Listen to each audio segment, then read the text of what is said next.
countdown for blast off. X minus 5, 4, 3, 2, X minus 1, fire.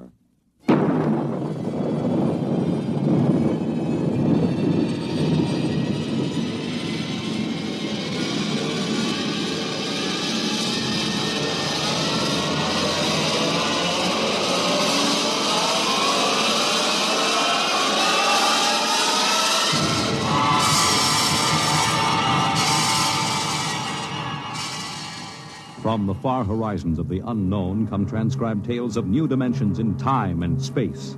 These are stories of the future, adventures in which you'll live in a million could-be years on 1,000 maybe worlds. The National Broadcasting Company, in cooperation with Street and Smith, publishers of astounding science fiction, presents X minus 1.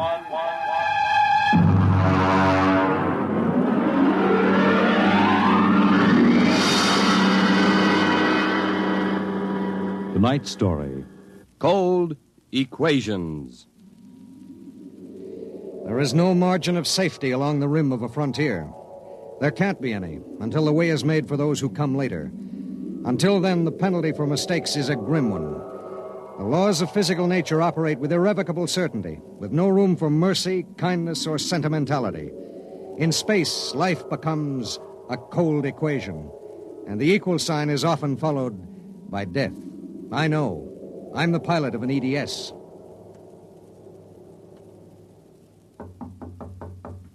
Come in. You sent for me, Commander? Yes. Sit down, Barton. We just got an ED from the Territorial Space Station on Woden. Woden. That's in the Crab Nebula, isn't it? That's right. There are 2 exploration parties there on Manning's continent. 8 men each. Mm-hmm. They've got calla fever in one of them and no serum. Oh, and I thought this was going to be a nice, quiet passenger run. Computers are working out your payload and your course right now. In exactly 10 minutes, we'll drop in a normal space and launch your ship. I'll get her ready. One thing. What's that? Woden is at the maximum pay limit for an EDS. Figuring the weight of the serum, we'll be able to give you just enough fuel to land on Manning's continent if you make it the first pass. Otherwise, you'll burn out in midair. Mm-hmm. Standard procedure. Report to launching control. Right. Good luck, Barton. Thanks. Oh, by the way, Yes? when can I expect to be picked up? We'll make a stop on the run back to Earth sometime next year. You'll be notified by radio. Okay. Sorry, we can't make it sooner. That's what happens when you sign on for EDS work. I'll see you next year, Commander.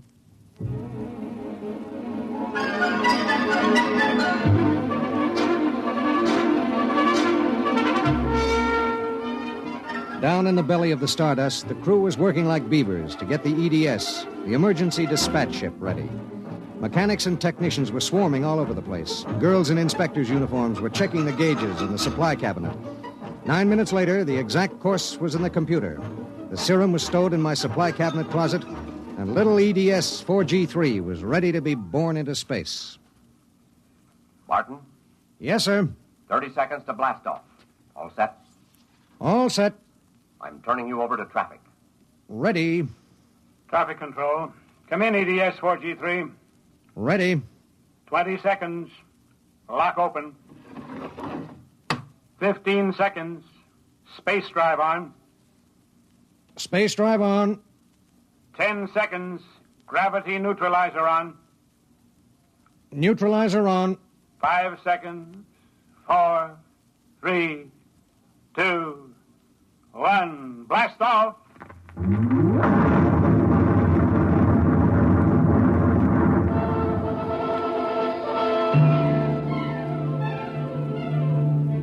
I don't remember how long it was afterwards that I first noticed something wrong. Maybe an hour, maybe 2. There was nothing to show it except the needle and the heat gauge.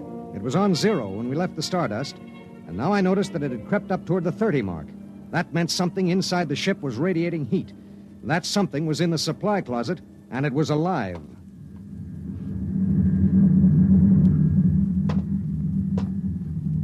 All right, come out. Whoever or whatever you are, if you don't come out in 5 seconds, I'm going to blast you. 1, 2. Well, I'll be... Hello. I'm Marilyn Lee Cross. What are you doing in there? I'm a stowaway. Oh, my... What's the matter? Do I have to pay a fine or something? What are you doing here? I wanted to see my husband. Who's your husband? He's with the government survey crew on Woden. I haven't seen him since he left Earth 4 years ago. Okay. But what made you hide in my EDS? I have a job waiting for me on Mimir, but I heard you were going to Woden and there was plenty of room, so I hid. Oh, I knew I'd be breaking some kind of rule, but what's one little rule?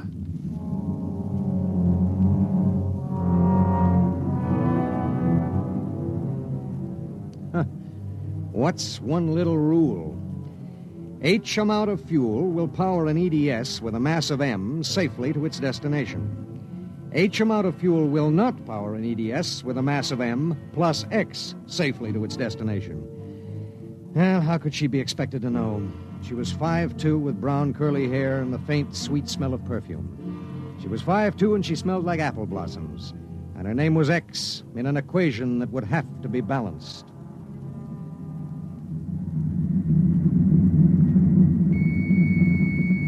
Stardust. Come in, EDS. Come in. This is Barton, emergency dispatch pilot 4G3. Go ahead. Give me Commander Delhart. What's the message, EDS? I have to consult Commander Delhart. The commander is busy. Listen, you squirt. Give me Commander Delhart. One moment, 4G3. Commander Delhart.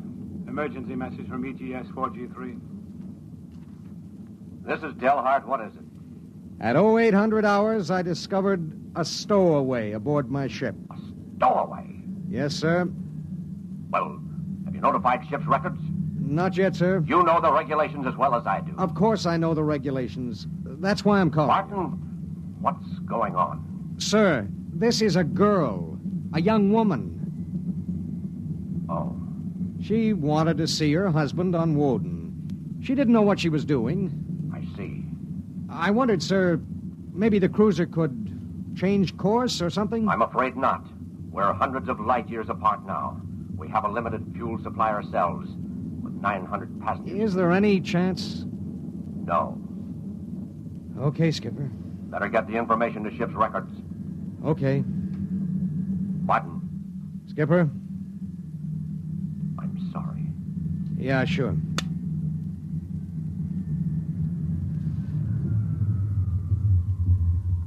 You cut our acceleration, didn't you? Yes. Why? Oh, save fuel. For a while. How did you manage to stow away? Well, I was taking a language lesson in Mimirese from a girl in the inspection corps. The order came in for your trip, and I just went along on an impulse. Oh, it was easy. I'll be a model prisoner, I promise. Oh, if you were only a thief or a spy, it would make it easier. Make what easier? Forget it.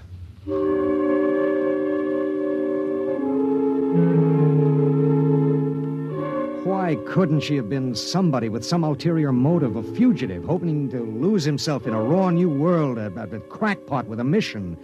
Why did she have to be a woman? A beautiful, kind, trusting woman?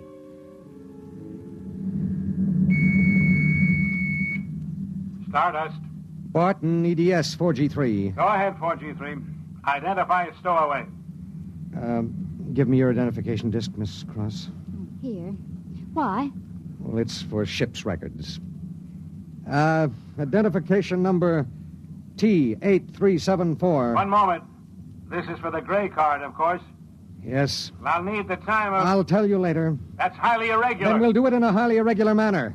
The subject is a young woman. She's listening to everything that's said. Are you capable of understanding that? Oh. Go ahead, 4G3.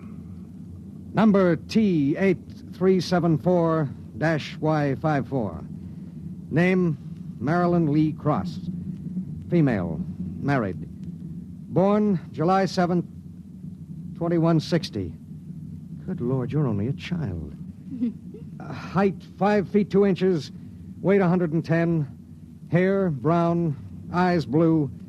Complexion, light. Blood type, O. Original destination, Port City, Mimir. Listen, I'll call you back later. Look, miss. Marilyn. Look, Marilyn. I guess you don't know what you got yourself into here. Well, it's like this. This ship is carrying Calla fever serum to the survey group on Woden. Yes. Their supply was wrecked in a tornado. The fever is always fatal unless the serum is given in the first 48 hours. Now, these little ships have exactly enough fuel to reach their destination. If you stay aboard her, your added weight will cause it to use up all its fuel before it can land. What happens then? We crash. You die, I die, and 6 fever victims on Woden die. Well, can't they send out another ship to meet us? There are no ships to send. Well, Oh, no. Oh, no, you couldn't do that. That's how it has to be. But that's crazy. I haven't done anything. I haven't hurt anybody. I'm sorry. I should have told you before, but I wanted to make sure there was no other way. You mean it? You're going to make me leave this ship? That's how it is. But I'll die. I'll explode. I'll be like those horrible pictures about... Try to understand. I do understand.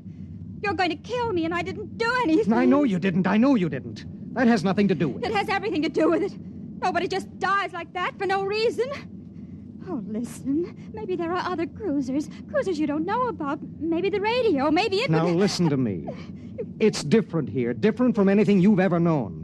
On Woden, there are 16 men. 16 men on an entire world. They're fighting. Fighting an alien environment. The environment fights back. You can only make a mistake once. And I made a mistake. Yes. There's no hope. Absolutely none. You'll have to be put out of the ship.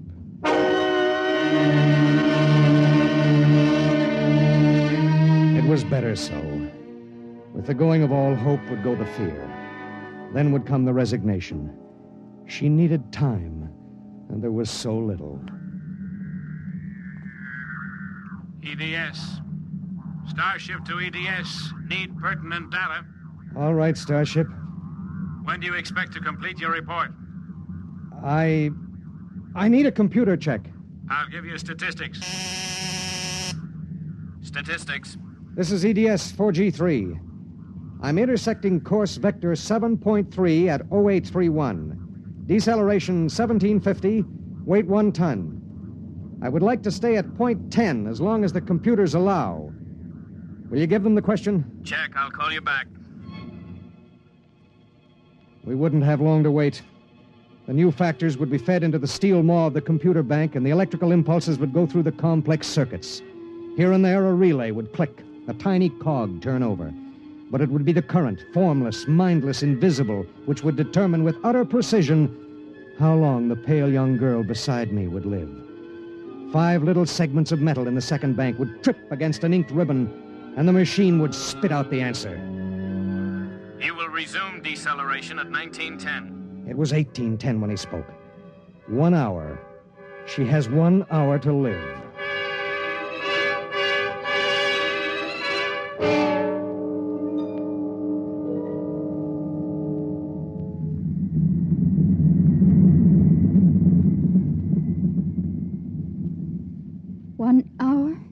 That's it. All I did was hide in a closet. And now you tell me I have to die. I don't believe it. You might as well get used to it. If this happened back on Earth, 1,000 ships would fill the sky. The whole world would know about it. They'd do everything to save me. This isn't Earth. It was such a big dream. Jerry and I separated almost 5 years ago. We were too young. And I was going to see him to try to make everything all right again. Are you married? I was. Oh? She ran off with some guy in the weather service. Do you still think about it? I don't let myself. Where is she? Back on Earth. Look, if you don't mind, I'd just as soon talk about something else. Okay. What do you do when you've got an hour to live? What do you talk about? What's Jerry like? Jerry? Oh, he's a funny guy. When he found out, I mean about the other fella, he didn't get mad. He cried. That was all he felt, sadness. So you walked all over him? Well, I thought I wanted him to get mad at me, to be jealous. And now? And thinking about him for 5 years. So when I heard the ship was bound for Woden and I knew Jerry was there, I stowed away. I didn't know about the fuel. I didn't know this would happen to me. She had violated a man-made law that said keep out. The penalty was not of man's making or desire. It was not a penalty men could revoke. H amount of fuel will power an EDS with a mass of M safely to its destination. The time was 1830. 40 minutes. It was beginning to get me. A space frontier is a rough place, and I'd seen 100 men die since I left Earth. But this was different. I watched her as she wrote a message to her folks. I watched her as she fought her way through the black horror of fear toward the calm gray of acceptance. And then there it was on the view screen. The planet Woden. A red ball enshrouded in the blue haze of its atmosphere, swimming in space against the background of star-sprinkled blackness. The chronometer on the instrument panel said 1845.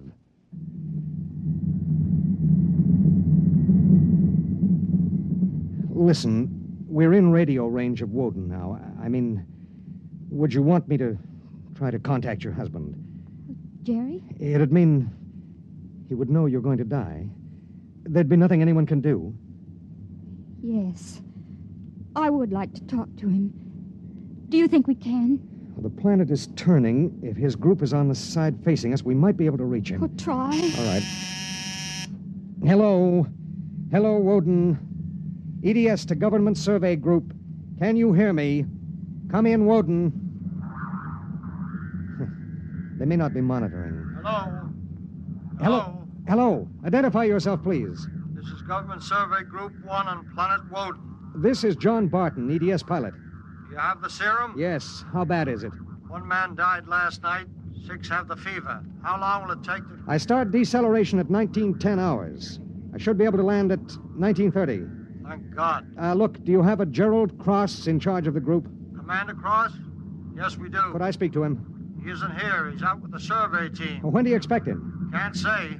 How do you read me? How much time do we have left for communication? Less than 15 minutes. All right.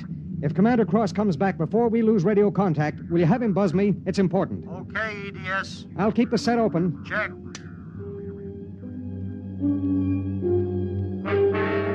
The minutes passed like small bits of eternity.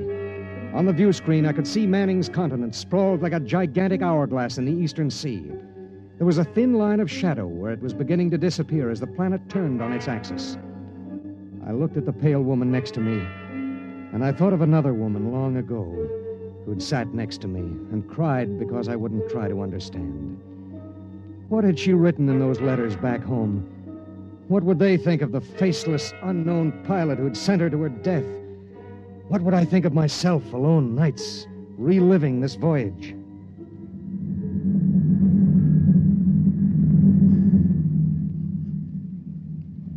Cold, isn't it?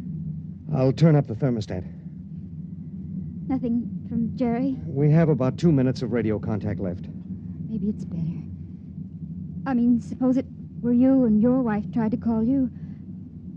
How would you feel? I don't know. Do you ever hear from her? I got a letter about a year ago. I tore it up. That was foolish. Yeah, it was. Life is so terribly short to be wandering around alone. Well, Wait a second, we're getting something. How much time before I have to leave the ship? About 10 minutes. Hello, EDS. Hello, EDS. Come in. Come in. EDS. This is Woden. I have Commander Cross. All right, go ahead. Hello, this is Commander Cross. Jerry Cross? Yes. I have someone for you. Go ahead. Hello. Jerry? Hello? Jerry? Who is it? It's me, Marilyn. Marilyn. I wanted to see you again. I stowed away on the EDS. You what? But Marilyn... It doesn't matter, Jerry. All that matters is that I can tell you all the things I've kept inside for so long. Jerry, I want you to know I've never forgotten. Oh, it's been so many years. I can't believe it. I thought I'd see you again, but now I can't. Jerry, you don't hate me, do you? Hate you? Oh, Marilyn, I've never stopped loving you. Not for an instant. Oh, Jerry. Listen, we don't have much time. The transmission is getting fuzzy. Oh, Marilyn, I've got to see you. There's got to be some way. There isn't. Let me talk to the pilot. Give it to me. Hello. Pilot, have you called the mothership? Did you have them checked with the computers? I've done everything. You've been on the frontier long enough to know the setup in an EDS. Oh, dear God, there must be something, some way. Do you think I'd let this happen if I wasn't sure? He tried to help me, Jerry. He tried. And it really doesn't matter. I'm not frightened anymore. Not now. But how did you get here? I don't understand. Well, I was going to Mimir to take a job, I thought. And now I realize I was just going because I'd be closer to where you were. Oh, Jerry, all this time... Don't. Let me tell you something. Marilyn, I've always known you'd come back to me. I've known it every minute. It's what's kept me alive.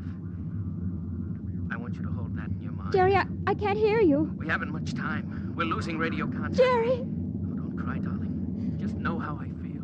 I do. It's fading. There are so many things to say. Jerry, if you can still hear me, maybe I'll come to see you again. Maybe I'll come to you in your dreams, or be the touch of a breeze, or one of those golden-winged little birds singing my silly head off. Maybe I'll be nothing you can see or hear, but you'll know I'm there. Think of me like that, Jerry. Goodbye. Goodbye, my darling. She sat motionless in the hush that followed. And then she looked at me. Now? Now. I pulled down the black lever, and the inner door of the lock slid open. She walked with her head up and the brown curls brushing her shoulders. I let her do it alone. She stepped into the lock and turned to face me, and I could see the pulse in her throat. I'm ready.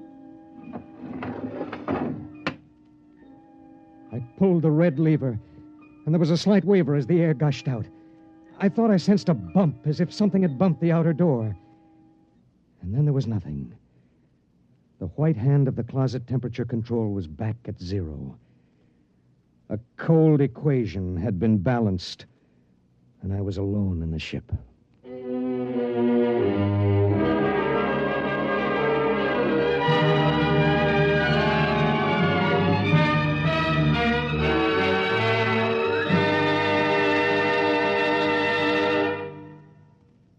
You have just heard X-1, presented by the National Broadcasting Company in cooperation with Street and Smith, publishers of astounding science fiction. Tonight, by transcription, X-1 has brought you Cold Equations, written by Tom Godwin and adapted for radio by George Lefferts. Featured in the cast were Court Benson as Barton, Jay Meredith as Marilyn, Milo Bolton as Commander Delhart, Bob Hastings as Jerry Cross, Jack Arthur as Traffic Control Officer, and Walter Kinsella as the Woden Monitor. Your announcer, Bill Rippey. X-1 was directed by Ken McGregor and is an NBC Radio Network production.